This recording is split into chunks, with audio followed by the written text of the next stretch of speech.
Welcome to Cozy Time Sound Story Edition. Tonight's story is a reading of Hansel and Gretel. Once upon a time, on the outskirts of a large forest, there lived a poor woodcutter with his wife and 2 children. The boy was called Hansel, and the girl Gretel. He had barely enough to live on, and once, when there was a great famine in the land, he couldn't even provide them with daily bread. One night, as he was tossing about in bed, full of cares and worry, he sighed and said to his wife, "What's to become of us? How are we to support our poor children now that we have nothing more for ourselves?" "I'll tell you what, husband," answered the woman. "Early tomorrow morning, we'll take the children out into the thickest part of the wood. There we shall light a fire for them and give them each a piece of bread. Then we'll go on to our work and leave them alone. They won't be able to find their way home, and we shall thus be rid of them." "No, wife," said her husband, "that I won't do. How could I find it in my heart to leave my children alone in the wood? The wild beasts would soon come and tear them to pieces." "Oh, you fool," she said. "Then we must all 4 die of hunger, and you may just as well go and plane the boards for our coffins." And she left him no peace till he consented. "But I can't help feeling sorry for the poor children," added the husband. The children, too, had not been able to sleep for hunger, and had heard what their stepmother had said to their father. Gretel wept bitterly and spoke to Hansel. "Now it's all up to us." "No, no, Gretel," said Hansel. "Don't fret yourself. I'll be able to find a way to escape. No fear." And when the old people had fallen asleep, he got up, slipped on his little coat, opened the back door, and stole out. The moon was shining clearly, and the white pebbles which lay in front of the house glittered like little bits of silver. Hansel bent down and filled his pocket with as many of them as he could fit in. Then he went back and said to Gretel, "Be comforted, my dear little sister, and go to sleep," and he lay down in bed again.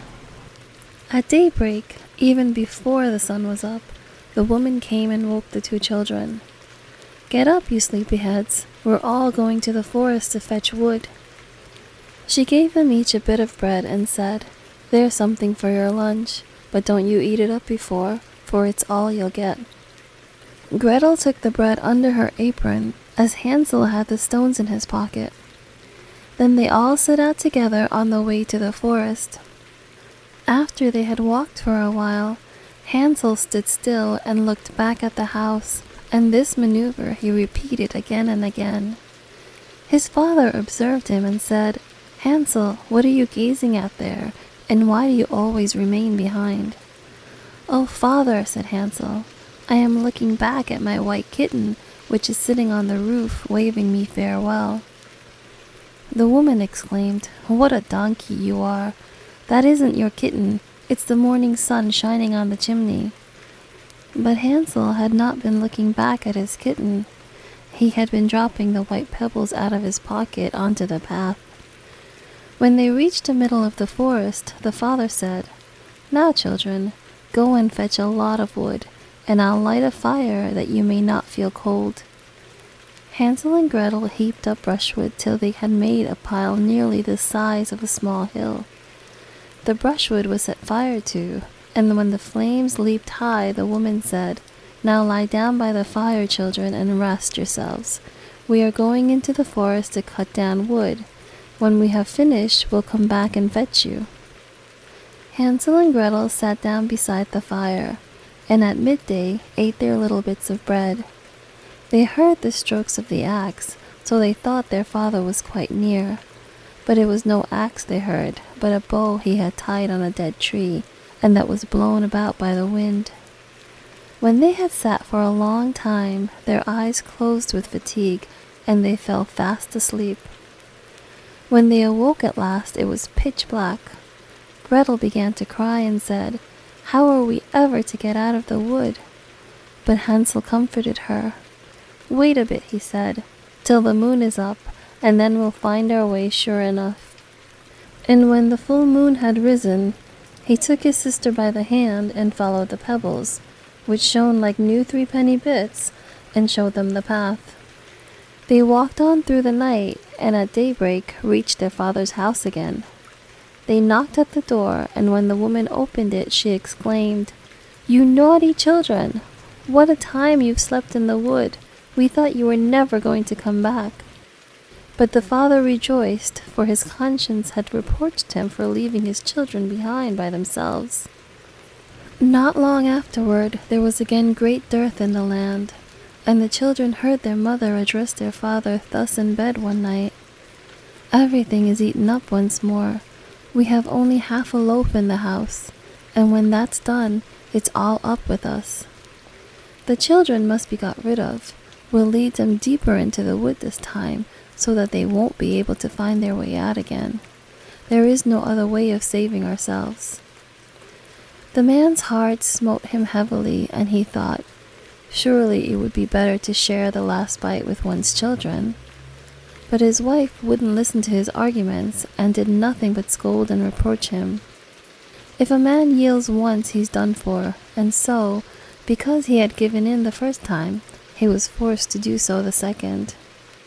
But the children were awake, and had heard the conversation. When the old people were asleep, Hansel got up and wanted to go out and pick up pebbles again, as he had done the first time, but the woman had barred the door, and Hansel couldn't get out. But he consoled his little sister and said, "Don't cry, Gretel, and sleep peacefully." At dawn, the woman came and made the children get up. They received their bit of bread, but it was even smaller than the time before. On the way to the wood, Hansel crumbled it in his pocket, and every few minutes he stood still and dropped a crumb on the ground. "Hansel, what are you stopping and looking about for?" said the father. "I'm looking back at my little pigeon, which is sitting on the roof, waving me a farewell," said Hansel. "Fool," said the wife, "that isn't your pigeon, it's the morning sun glittering on the chimney." But Hansel gradually threw all his crumbs on the path. The woman led the children still deeper into the forest, farther than they had ever been in their lives before. Then a big fire was lit again, and the mother said, "Just sit down there, children, and if you're tired you can sleep a bit. We're going into the forest to cut down wood, and in the evening, when we're finished, we'll come back to fetch you." At midday, Gretel divided her bread with Hansel. Then they fell asleep, and evening passed away, but nobody came to the poor children. They didn't awake till it was pitch dark, and Hansel comforted his sister, saying, "Only wait, Gretel, till the moon rises, then we shall see the breadcrumbs I scattered along the path. They will show us the way back to the house." When the moon appeared, they got up, but they found no crumbs, for the thousands of birds that fly about the woods and fields had picked them all up. "Never mind," said Hansel to Gretel. "You'll see, we'll find a way out." But all the same they did not.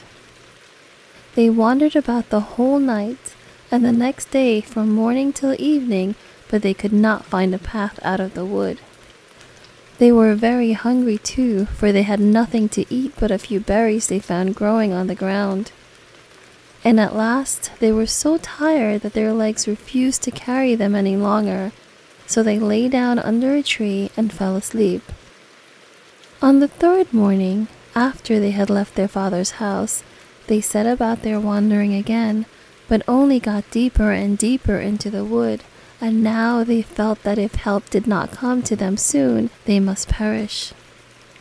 At midday, they saw a beautiful little snow-white bird sitting on a branch, which sang so sweetly that they stopped still and listened to it. And when its song was finished, it flapped its wing and flew on in front of them. They followed it and came to a little house, on the roof of which it perched, and when they came quite near, they saw that the cottage was made of bread and roofed with cakes, while the window was made of transparent sugar. "Now we'll set to," said Hansel, "and have a regular blowout. I'll eat a bit of the roof, and you, Gretel, can eat some of the window, which you'll find a sweet morsel."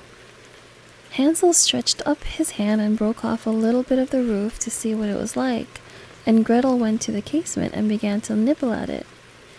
Thereupon a shrill voice called out from inside, "Nibble, nibble, little mouse, who's nibbling my house?"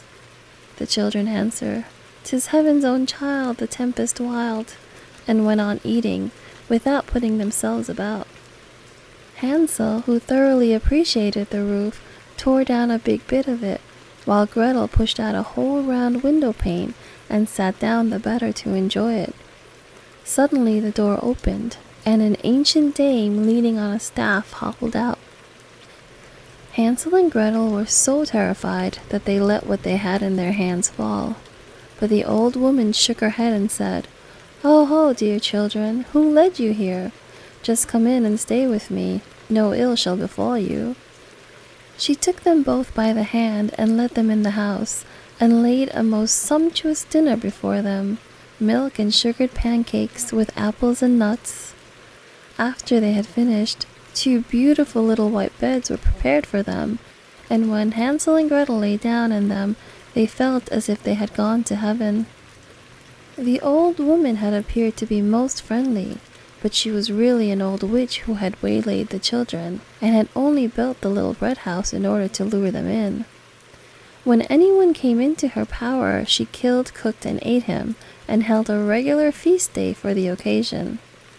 Now witches have red eyes and cannot see far, but like beasts, they have a keen sense of smell and know when human beings pass by. When Hansel and Gretel fell into her hands, she laughed maliciously and said jeeringly, "I've got them now, they shan't escape me." Early in the morning, before the children are awake, she rose up, and when she saw them both sleeping so peacefully, with their round rosy cheeks, she muttered to herself, "That'll be a dainty bite." Then she seized Hansel with her bony hand and carried him into a little stable and barred the door on him. He might scream as much as he liked, it did him no good. Then she went to Gretel, shook her till she awoke, and cried, "Get up, you lazy bones, fetch water and cook something for your brother. When he's fat, I'll eat him up." Gretel began to cry bitterly, but it was of no use. She had to do what the wicked witch bade her. So the best food was cooked for poor Hansel, and Gretel got nothing but crab shells. Every morning the old woman hobbled out of the stable and cried, "Hansel, put out your finger that I may feel if you are getting fat." But Hansel always stretched out a bone, and the old dame, whose eyes were dim, couldn't see it, and thinking always it was Hansel's finger, wondered why he fattened up so slowly. When 4 weeks had passed and Hansel still remained thin, she lost patience and determined to wait no longer. "Hi, Gretel," she called to the girl, "be quick and get some water. Hansel may be fat or thin, I'm going to kill him tomorrow and cook him." Oh, how the poor little sister sobbed as she carried the water, and how the tears rolled down her cheeks. "Kind heaven help us now," she cried. "If only the wild beasts in the forest had eaten us, then at least we shall have died together." "Just hold your peace," said the old hag. "It won't help you." Early in the morning, Gretel had to go out and hang up the kettle full of water and light the fire. "First we'll bake," said the old dame. "I've heated the oven already and kneaded the dough." She pushed Gretel out to the oven, from which fiery flames were already issuing. "Creep in," said the witch, "and see if it's properly heated, so that we can shove in the bread." For when she had got Gretel in, she meant to close the oven door and let the girl bake, that she might eat her up too. But Gretel perceived her intention and said, "I don't know how to do it. How do I get in?" "You silly goose," said the hag. "The opening is big enough, see? I could get myself in." And she crawled toward it and poked her head into the oven. Then Gretel gave her a shove and sent her right in, shut the iron door, and drew the bolt. Gracious, how she yelled! It was quite horrible. But Gretel fled, and the wretched old woman was left to perish miserably. Gretel flew straight to Hansel, opened the little stable door, and cried, "Hansel, we are free! The old witch is dead!" Then Hansel sprang like a bird out of a cage when the door was opened. How they rejoiced and fell on each other's necks and jumped for joy and kissed one another. And as they no longer had any cause for fear, they went into the old hag's house, and here they found in every corner of the room boxes with pearls and precious stones. "These are even better than pebbles," said Hansel, and crammed his pockets full of them. And Gretel said, "I too will bring something home," and she filled her apron full. "But now," said Hansel, "let's go and get well away from the witch's wood." When they had wandered about for some hours, they came to a big lake. "We can't get over," said Hansel. "I see no bridge of any sort." "Yes, and there's no ferry boat either," answered Gretel. "But look, there swims a white duck. If I ask her, she'll help us over." And she called out, "Here are two children, mournful very, seeing neither bridge nor ferry. Take us upon your white back, and row us over, quack, quack."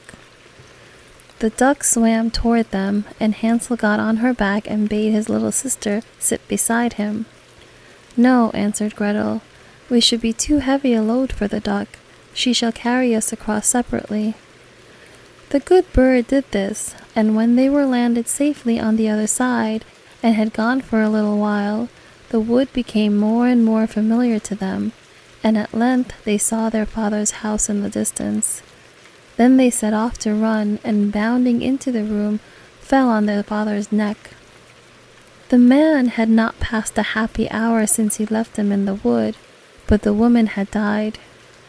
Gretel took out her apron so that the pearls and precious stones rolled about the room, and Hansel drew down one handful after another out of his pocket. Thus all their troubles were ended, and they lived happily ever after. My story is done. See, there runs a little mouse. Anyone who catches it may make himself a large fur cap out of it.